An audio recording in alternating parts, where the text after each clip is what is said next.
Meus irmãos, eu gostaria de falar algo, compartilhar com os irmãos, uma mensagem que está lá no livro de 2 Crônicas, capítulo 1. Eu vou ler na NVT, os irmãos podem acompanhar. Para quem estava na EBD hoje, o pastor falou muito sobre a oração, e é o tema de hoje. Vamos falar sobre a oração. Esse é um exemplo que nós temos muito conhecido de uma oração que foi feita a Deus e que ficou marcada para nós aqui.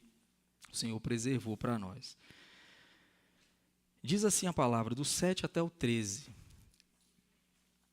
2 Crônicas, capítulo 1, versículo 7. Naquela noite, Deus apareceu a Salomão e lhe disse: peça o que quiser e eu lhe darei. Salomão respondeu a Deus: tu mostraste grande amor leal a meu pai Davi e agora me fizeste rei em seu lugar. Ó Senhor Deus, cumpre a promessa que fizeste a meu pai Davi, pois me fizeste rei sobre um povo tão numeroso como o pó da terra. Dá-me sabedoria e conhecimento para que eu os lidere bem, pois quem é capaz de governar este teu grande povo?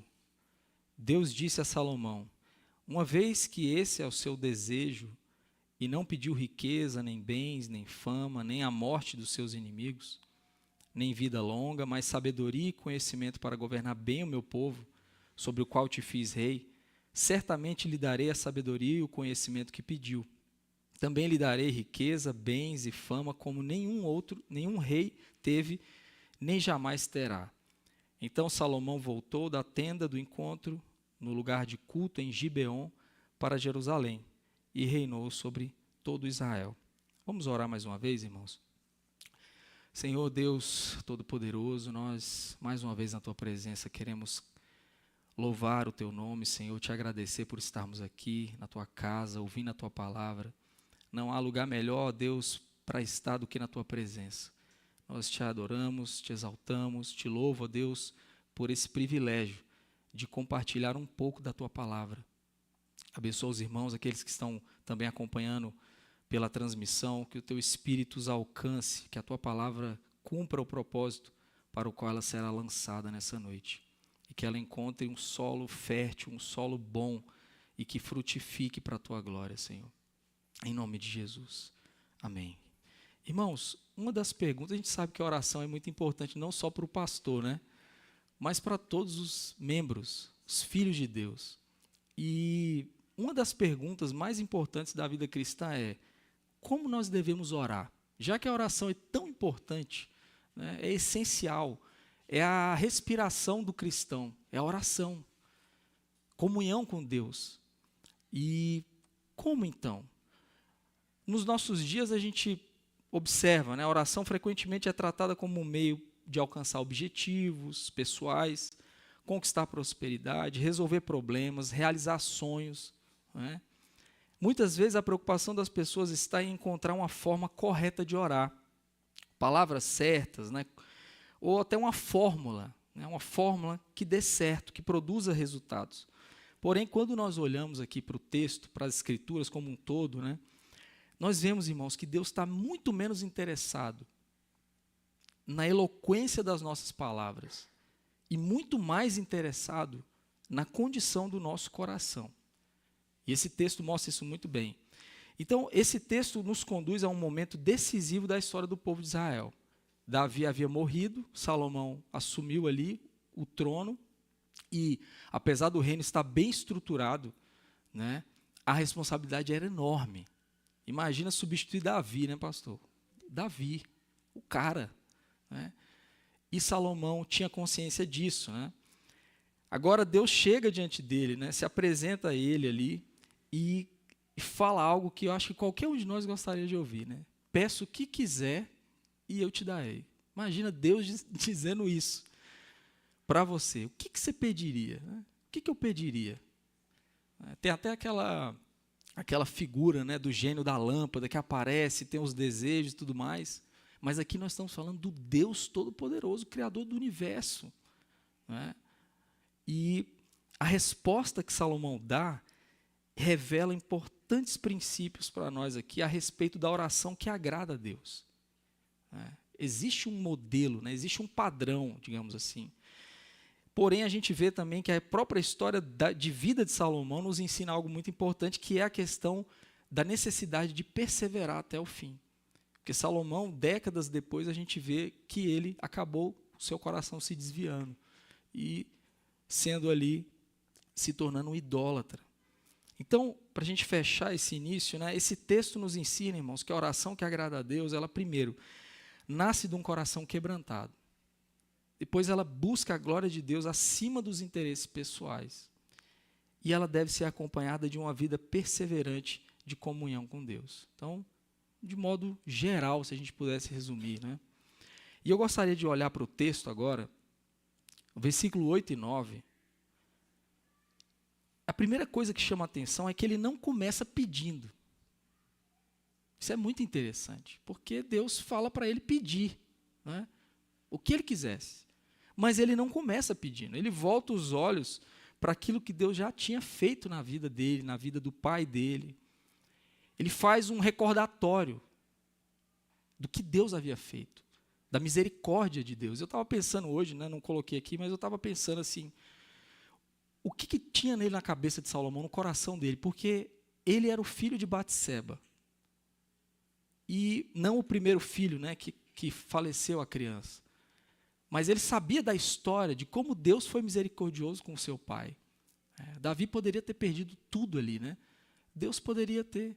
Mas Deus perdoou ele, teve muita misericórdia de Davi, né, por tudo que ele fez, né? E eu fiquei imaginando hoje o que tinha ali no coração dele, né?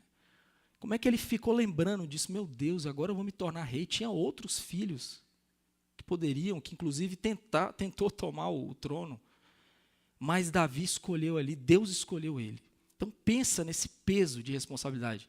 Então ele olhou para tudo isso, né? Ele olhou e pesou tudo isso. Poxa, como Deus foi misericordioso. Eu não merecia estar aqui, é como se fosse isso, né? Meu pai não merecia, eu também, tampouco eu. Então ele tinha essa questão e ele diz algo interessante. Olha o versículo 8, se puder colocar ali, por favor. O versículo 8 ele diz assim, ele começa a oração dele não pedindo, mas dizendo: Tu mostraste grande amor leal a meu pai Davi, e agora me fizeste rei em seu lugar. Versículo 9. Ó Senhor Deus, cumpre a promessa que fizeste a meu pai Davi, pois me fizeste rei sobre um povo tão numeroso como o pó da terra. Então ele relembra a misericórdia que foi demonstrada a Davi, reconhece a fidelidade de Deus, né, que havia conduzido ele até aquele momento ali para se tornar rei. Então ele tinha isso em mente. Começa então a oração dele com gratidão e adoração. Ele já começa assim. E a gente identifica esse modelo, esse padrão aqui, né, por exemplo, no Pai Nosso. Quando Jesus está ensinando os discípulos a orar, a primeira petição que ele apresenta como dentro daquele modelo de oração não está relacionada nem a uma petição humana. Ele está relacionada à glória de Deus. Diz assim: santificado seja o teu nome. A oração bíblica, então, irmãos, ela começa com Deus, olhando para Ele. E começa reconhecendo quem Ele é, exaltando os seus atributos, a santidade de Deus, a bondade de Deus, a fidelidade de Deus. E claro que tem momentos, né, na vida, por exemplo, de uma angústia muito grande, e a Bíblia mostra isso e reconhece isso, né, em que a pessoa vai diante de Deus e a angústia, a tristeza é tão grande que não há palavras ali, né? A pessoa não consegue falar, às vezes chora ou fica em silêncio. Existe realmente momentos assim, né? E, por exemplo, Romanos vai dizer, capítulo 8, versículo 26, que em nossa fraqueza, nós nem sempre sabemos orar como convém, né? Mas o Espírito intercede por nós. Então, há momentos assim de fato, né, que nós não temos condições, chegamos ali quebrados, né? E Deus, ele vai ouvir aquilo que só o coração está falando, a gente não está falando, verbalizando, não é? Mas, irmãos, do modo geral, como um princípio, a oração, antes de nós apresentarmos as nossas petições, nós devemos voltar os nossos olhos para Deus, reconhecendo quem Ele é, tudo o que Ele tem feito, a sua graça, a sua fidelidade. E é interessante porque quando a gente começa a fazer isso, muitas vezes você nem lembra o que você ia pedir, porque é tanta bondade, quando a gente olha para trás, né, tanta coisa que Deus já fez, tanto livramento, tanta bênção, tanta misericórdia, Não é assim? E às vezes a gente, o que eu ia falar? E às vezes não consegue lembrar direito, ou lembra depois, só no finalzinho ali fecha, né? E esse é o primeiro ponto. A oração correta começa reconhecendo a graça de Deus. O segundo ponto, irmãos, ali no versículo 10, que eu gostaria de olhar, é que a oração bíblica reconhece a nossa total dependência de Deus. Olha o que Salomão diz. Aí aqui ele entra com a petição. Só que é um pedido interessante que ele faz. Dá-me sabedoria e conhecimento para que eu os lidere bem, né, o povo. Pois quem é capaz de governar este teu grande povo? Olha isso, irmãos. Que humildade, né? Então, ele poderia pedir muitas coisas, e assim, coisas que não seriam ilícitas de pedir. Como Deus falou depois, você podia ter pedido isso, aquilo, a morte dos seus inimigos e tudo mais. O foco não era esse. Salomão tinha aqui o entendimento de que se ele pedisse isso aqui, o resto era consequência. Né? Era consequência natural, como realmente Deus eliminou todos os seus inimigos dentro da sua própria ali, do círculo mais íntimo. A gente vê isso no decorrer do texto. Né? E deu paz a ele a todos os lados. Né? Então depois, irmãos, que ele reconhece a graça, ele apresenta o seu pedido. Embora ele fosse rei, tivesse autoridade, riqueza, Davi deixou um reino riquíssimo, né, ali. Muitas conquistas, muitas coisas ali guardadas, até para construir o templo, muita riqueza. Mas ele não pediu isso. Né? Ele entende que nada disso era suficiente para cumprir a missão que Deus havia lhe dado. Então, trazendo para a nossa vida, você pode aplicar isso em qualquer área. Você assume, por exemplo, um trabalho, e a primeira coisa que a gente pode pensar, eu preciso ser mais inteligente, eu preciso ler mais, eu preciso buscar, eu preciso isso, aquilo, eu tenho que ter isso, aquilo. Mas a primeira coisa é o quê, irmãos? A sabedoria de Deus. A comunhão com Deus. Porque isso é que vai depois trazer tudo que eu preciso. Né? Jesus vai dizer, busque em primeiro lugar o reino e a sua justiça. E as demais coisas elas vão sendo acrescentadas. Esse não é o foco, não são as demais coisas. Né? Muitas vezes a gente pode inverter isso. Né? E Salomão tinha essa consciência. Então a marca, irmãos, da espiritualidade bíblica é a consciência da própria insuficiência. Todo cristão genuíno, ele tem essa consciência, que ele é insuficiente. Por mais inteligente, habilidoso, rico, o que seja, ele tem essa consciência. A começar pela salvação que nós vimos aqui hoje de manhã. Não temos condições. Não tínhamos condições de ser salvos. De ir até Deus. Então começa aí, né? A insuficiência já começa aí. Mas isso aqui se estende para todas as áreas. Eu não tenho condição de ser um bom pai. Eu não tenho condição de ser um bom cristão. Ser um bom marido. Uma boa esposa. Um bom filho. Um bom profissional. Eu não tenho. Eu tenho que reconhecer a minha insuficiência. Eu não tenho condições de guiar minha vida por mim mesmo, né? De definir quem eu sou, qual é a minha identidade, como minha vida vai ser. Eu tenho que reconhecer isso. E é uma marca do cristão genuíno aqui. Então, o homem natural, que não conhece a Deus, ele acredita ser autossuficiente. Ele é o mestre do seu destino na cabeça dele. Né? E o homem regenerado, a mulher regenerada, reconhece a sua dependência de Deus. Essa é uma marca aqui. Salomão entende que ele não podia governar, ele não tinha condições de governar o povo de Deus apoiado na sua própria capacidade. E é interessante que anos depois, tempos depois, ele vai escrever Provérbios 3, 5 e 6, que diz assim, confie no Senhor de todo o seu coração e não se apoie no seu próprio entendimento. Reconheçam em todos os seus caminhos e ele endireitará as suas veredas. Ele escreve isso, ele entendeu isso. Então ele registrou. Né? Não se apoie no seu próprio entendimento. Por mais habilidoso, habilidosa que você seja. Reconheça a sua insuficiência. Precisamos assim. Então, essa disposição, por exemplo, nós encontramos no Salmo 51, quando Davi, o pai de Salomão ali, diz assim, sacrifícios agradáveis a Deus são espírito quebrantado, coração compungido e contrito não desprezarás, ó Deus. Deus não se impressiona, irmãos, com títulos, com nada, né? A gente vem aqui, louva ao Senhor, dá o melhor, ensaia. Quem vai pregar, ensaia. As crianças, todo mundo, né, que está trabalhando. Mas, irmãos, o que isso pode impressionar o Deus Todo-Poderoso que tem legiões de anjos, arcanjos ali adorando pela eternidade, mas Ele está olhando o coração. É o foco do que a gente está falando aqui. É o coração. Eu fico pensando assim, como uma criança que chega no pai, né? O pai deu dinheiro para comprar o presente, mas a criança leva, e aquilo derrete o coração, né? Do pai e da mãe.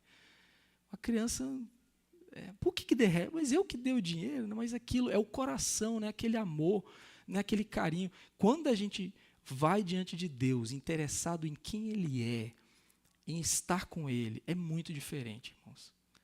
Quando eu vou à igreja interessado em estar na presença de Deus, em aprender de Deus, para eu poder botar isso em prática na minha vida, é muito diferente. É muito diferente. Eu não estou indo para a igreja para ser sommelier de louvor, né, de pregação, de ambiente, de som, para ver se é bom. É bom, isso aqui não é. Eu não gostei disso aqui, não. A pessoa vai porque ela quer entrar na presença de Deus ali, com o povo de Deus reunido. É muito diferente, irmãos. Eu quero ouvir o que Deus tem a dizer. Uma das coisas interessantes de vir à igreja, né, é que, principalmente no mundo de hoje, você hoje liga a televisão, você escolhe o que você quer ver. Não é assim?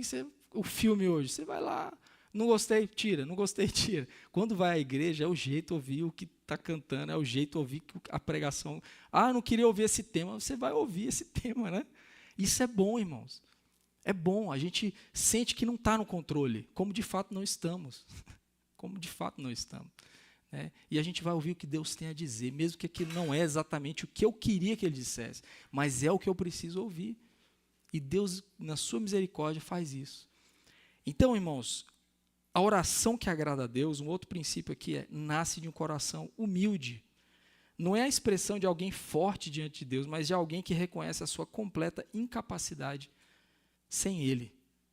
Essa é a oração que agrada a Deus. O terceiro ponto, irmãos, é que Deus não está olhando apenas para as nossas palavras, Ele está olhando para o nosso coração. Eu falei isso no início. O versículo 11, olha só, isso aqui é o coração do texto.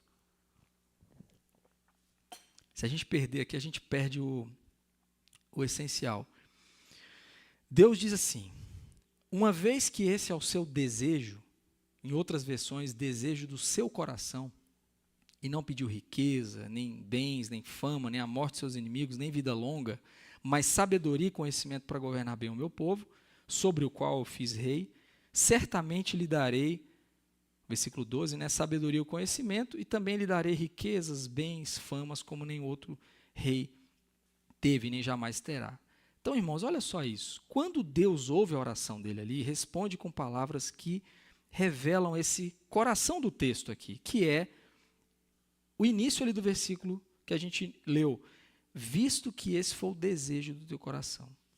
Deus não afirma assim, porque foi esse o seu pedido, mas esse o desejo. Deus não está destacando aquilo que Salomão falou, mas o que ele desejava de fato.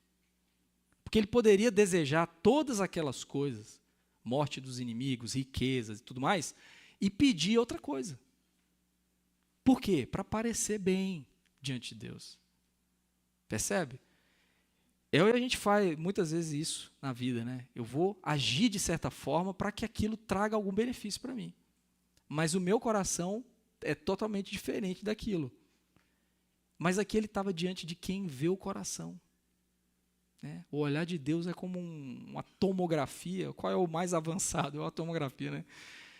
E vê tudo, né? E Deus, ele pede aquilo, e Deus viu, de fato é isso aí que você deseja mesmo. De fato. Então eu vou te dar e vou dar muito mais que isso. Então, irmãos, qual é a questão aqui? O que agradou a Deus não é não é simplesmente a formulação do pedido, mas a disposição interior que produziu o pedido. E a Bíblia vai tratar disso em outros textos, né? A questão de você pede algo, mas pede mal, porque é para esbanjar nos seus prazeres, por exemplo. A questão não é o pedido, é o que motiva aquele pedido, mesmo que eu tente ludibriar. Olha o que diz aqui 1 Samuel 16, 7. Deus diz assim, quando Samuel vai ungir Davi, o pai de Salomão aqui. Ele olha um irmão, opa, deve ser esse. pelo porte físico e tudo mais. Olhou, deve ser esse. Deus falou, não. Você vê o exterior, eu vejo o coração. Não é nenhum desses.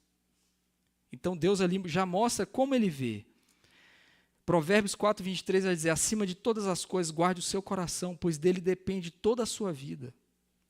O coração, irmãos, é o centro da existência humana. Vontade, desejo, pensamentos. É o centro, está ali. Tudo que flui, sai dali. Os maus pensamentos, crimes, todo tipo de coisa, né? Sai do coração. Por isso que não adianta política pública X, Y, tudo mais, não vai resolver o problema. Porque o problema é o coração. Você pode minimizar alguns problemas, por exemplo, criando leis, não é? Pode minimizar o problema, porque a pessoa vai deixar de fazer porque ela vai ser presa. Mas se ela tiver a oportunidade de fazer, sabendo que não vai ser presa, ela vai fazer. É o que a gente vê hoje. A corrupção, tudo que a gente vê aí. A pessoa tem certeza que não vai dar problema para ela. Ela vai lá e faz, porque esse é o desejo. Esse é o coração, é o que está no coração. Então, se a pessoa tiver a oportunidade, ela vai fazer. Se não mudar o coração, não tem condições de ter resultados reais. Jesus diz em Mateus 15:19 que do coração vêm os maus pensamentos, homicídio, adultério, imoralidade sexual, roubo, mentiras, calúnias. Então, irmãos, o pecado não surge primeiro na mão ou nos lábios, ele nasce no coração. O coração é a raiz e as ações são os frutos dessa raiz. Por isso que tem que ir cavando, né, até chegar na raiz, para conseguir arrancar o mal, né? E aí, da mesma forma, quando perguntaram para Jesus, né, qual era o maior mandamento? Ele diz, ame o Senhor, seu Deus, como, irmãos? De todo o coração. Porque não adianta amar só religiosamente. Os fariseus acreditavam que eles amavam a Deus demais. Porque eles cumpriam todas as leis e mais outras que eles inventavam. Gostavam tanto de lei que inventava mais. E eles acreditavam que por isso, só por isso, estava tudo bem. Eu amo a Deus. Nossa, eu amo tanto a Deus. Deus é maravilhoso, né? É engraçado. Eu já vi até pessoa que é cantor secular, não tem nada a ver com Deus e bota um versículo na capa do... Antigamente tinha o CD, né? Hoje não tem mais. Mas tinha isso, bota um versículo bíblico. Como é que pode isso? Mas é porque a pessoa acredita que basta algo externo. Eu amo a Deus, eu não quero saber de igreja, não gosto de crente, eu acho um pessoal chato, não tenho paciência para estar em igreja, mas eu amo a Deus demais. Você lê a Bíblia, não, eu não tenho paciência para ler a Bíblia, eu não entendo nada, é um negócio estranho, mas eu amo, nossa, eu amo a Deus. Como? Como que ama? Você nem conhece Deus, como é que pode? Como é que eu vou dizer que eu amo alguém eu não conheço? Não é assim? Então, irmãos, o foco aqui é o coração. Então, por exemplo, imagine Salomão e outra pessoa, fazendo o mesmo pedido, mas com um coração diferente. Então a pessoa diz, Senhor, eu quero sabedoria. Ouviu o Salomão falar, opa, eu vou fazer igual. Né? Muita gente pode fazer isso até hoje. Né? Lê o texto, não, meu coração queria tanto aquela casa tal, eu queria tanto aquele iate, eu queria tanto aquele... Enfim, eu vou pedir sabedoria, eu vou ser humilde. Né? Eu vou ser humilde, vou fazer igual o Salomão, eu vou pedir sabedoria, entendimento, e Deus vai ser tão bondoso, né, como ele foi com Salomão, mas no coração, ele quer todas aquelas coisas. E aquelas coisas vão, de fato, dominar o coração dele. Não é? Quando a gente vê, por exemplo, a tentação de Jesus, irmãos, o diabo mostra para ele ali todos os reinos, não é? Em um dos pontos da tentação. Jesus não podia ser tentado por nada internamente, porque ele nunca pecou. Ele não tinha como pecar. Toda tentação era externa. Então, o diabo joga coisas para ele. E ele, aqueles reinos, aquelas coisas, era tudo dele, né? Jesus é o dono de todas as coisas, e Paulo vai dizer isso muito bem, né? Todas as coisas foram submetidas a ele. Mas aquilo não estava no coração dele. né? Ele jamais faria o que o diabo sugeriu que ele fizesse. Mas uma pessoa que tem no coração essas coisas, ela vai se ajoelhar para Satanás. É isso, irmãos. Não adianta fingir, é isso. O nosso coração, ele é muito, chega a ser violento. O poder da vontade.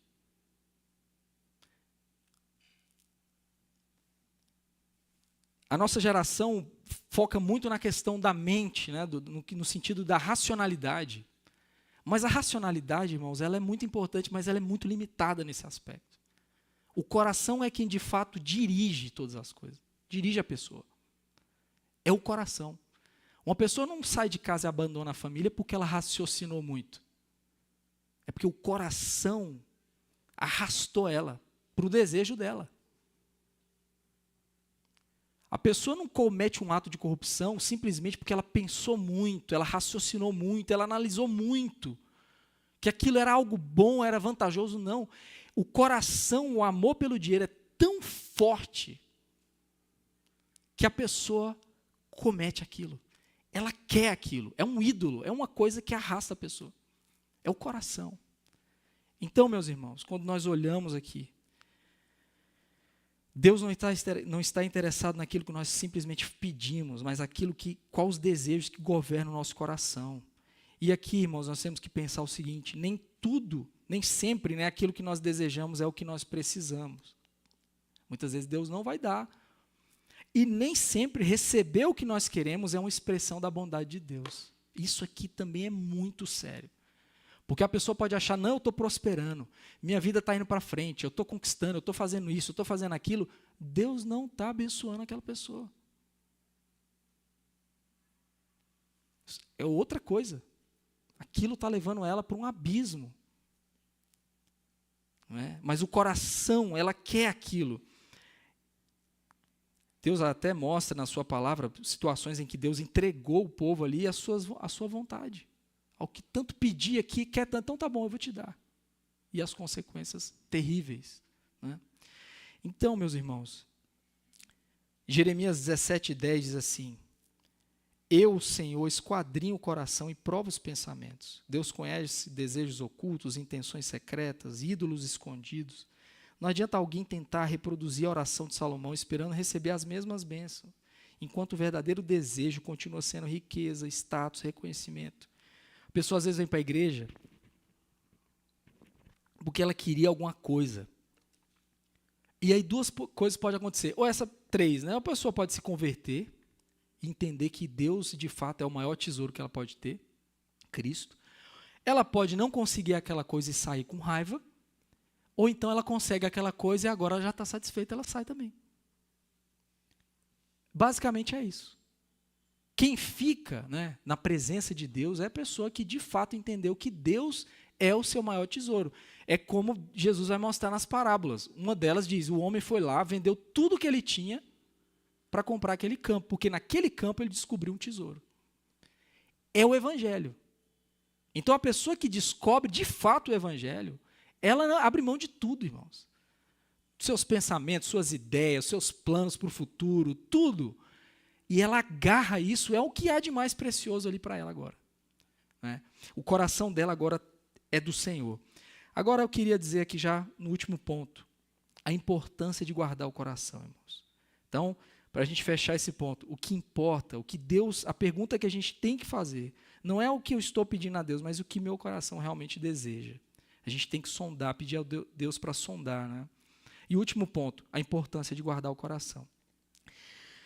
A gente vê repetidamente aqui em 1 Reis 11, que Salomão se desviou, seu coração se desviou do Senhor, lá no fim da sua vida. Né? Ele multiplicou esposas estrangeiras, que era uma coisa que Deus tinha falado para não fazer, não apenas de casar com pessoas que não eram do povo, mas mais de uma mulher, teve várias. Né? Então ele foi desobedecendo, o coração dele gradativamente foi sendo conquistado por essas coisas e se afastou do Senhor. Não é? Então, ali ele deixou de guardar o coração. E, irmãos, isso aqui para nós é uma lição muito grande. Se o próprio Salomão, que escreveu Provérbios 4:23, né, para guardar o coração, o próprio Salomão se desviou desse caminho, não perseverou. Imagine nós, né? Eu fico pensando isso. O homem mais sábio que já existiu, irmãos.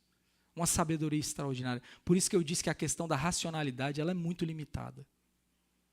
Porque você pode ser a pessoa mais inteligente, mais sábia, mais culta, mas o coração é que é o ponto onde Deus precisa transformar. E aqui nos mostra, irmãos, que experiências passadas não garantem fidelidade futura. Você precisa continuar caminhando, ter novas experiências com Deus todos os dias, todos os dias. Conhecimento bíblico não garante fidelidade futura. Posição espiritual não garante fidelidade futura. Nós temos que perseverar diariamente. É uma caminhada diária. Não importa.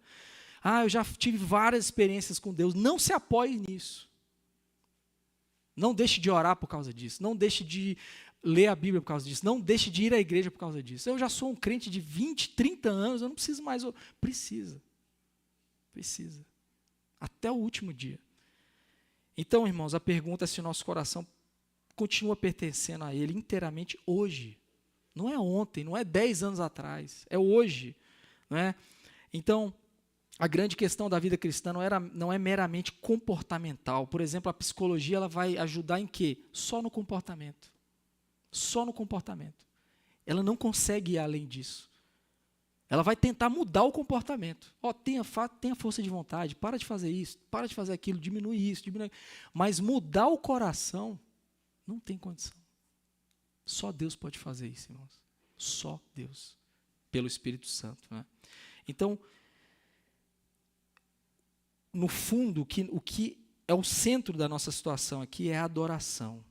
Quem ocupa o trono do nosso coração? O que nós amamos acima de todas as coisas? O que governa os nossos desejos? É isso que está no nosso coração. É isso que governa. É isso que nos arrasta, que nos impulsiona na vida. Para trabalhar, para fazer tudo. E aí, meus irmãos, por fim, como o coração então pode ser guardado? Se ele é tão importante, se Deus conhece o coração, né, como ninguém, como que ele pode ser guardado, purificado? A Bíblia diz, irmãos, que a transformação do coração não começa em nós, mas começa em Deus. A Escritura não nos chama apenas para melhorar o coração, mas nos aponta para receber um novo coração. É um novo coração. Deus não vai fazer um Frankenstein, sabe? Juntar os pedaços. Não, Ele vai fazer novas todas as coisas. Né? E a Bíblia diz, Ezequiel 36, 26, eu lhes darei um novo coração e colocarei um espírito novo. Somente Deus, meus irmãos, pode transformar o coração humano. Através do Espírito Santo, Ele remove a dureza, quebra a resistência, purifica os desejos, produz em nós novas afeições. Somente Deus, irmãos.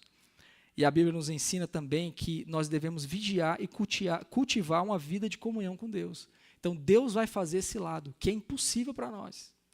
Mas nós vamos caminhar, como também foi falado hoje de manhã, né, na santificação, dia após dia. Então, meus irmãos, como é que eu guardo meu coração? Primeiro, alimentando a minha alma com a palavra de Deus, perseverando em oração, confessando os meus pecados, fugindo daquilo que alimenta os ídolos do meu coração. Tem que matar, né, de fome, né?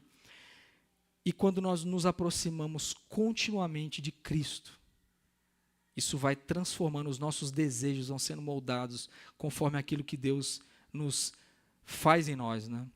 Então, meus irmãos, fechando, percebemos aqui que Salomão não é o herói definitivo dessa história.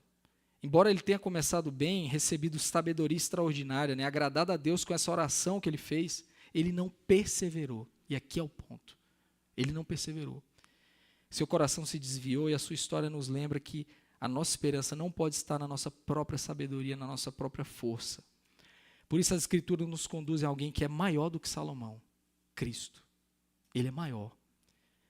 Enquanto Salomão teve um coração dividido, Cristo permaneceu perfeitamente obediente até o fim, até a morte de cruz. Né?